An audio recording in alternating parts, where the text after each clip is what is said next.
شکریہ پروفیسر صاحب. یہ ہمارے ایک دوست کا بڑا اچھا سوال ہے. وہ پوچھتے ہیں کہ ایک فرد اپنے جمالیاتی شعور کو یعنی ذوق کو اتنا بلند کس طرح کر سکتا ہے کہ وہ اللہ کی خوبصورتی کو کسی بھی درجے میں سمجھ سکے؟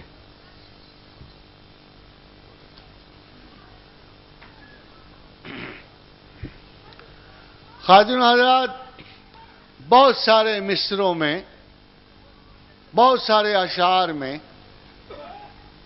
ایک انائے پسندیدگی کا اظہار کیا جاتا ہے. کبھی میں نے بھی ایک شعر لکھا تھا، جگر کا بھی آپ کو سناتا ہوں. ہر انسان کے اندر ایک خود پسندی کا، انائے ذات کا ایک تنتنا ہے، اس کا ایک ذوق ہے. ایون ہم شائستگی کی دنیا بھی مینرزم کے کلاسکس رکھتے ہیں.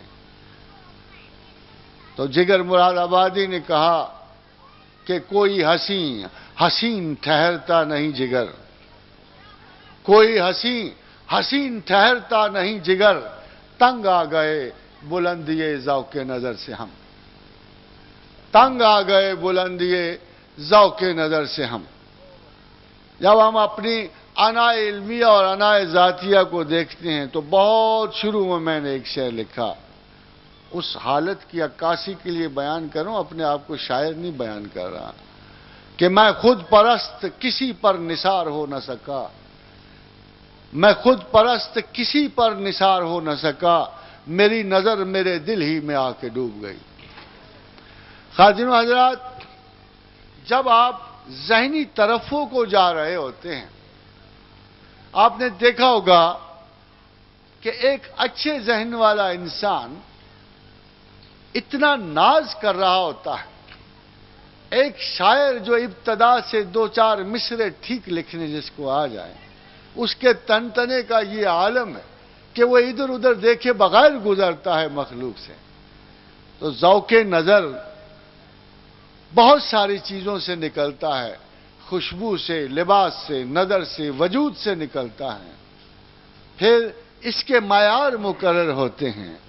پھر ایک وقت آتا ہے کہ عقل ذوق نظر میں بنیاد بن جاتی ہے چناؤ کی، انتخاب کی، اور جتنی ریفائنڈ ہوتی ہے عقل انٹلیکچول کیپیسٹی سے، اس کا ذوق نفیس تر ہوتا جاتا ہے.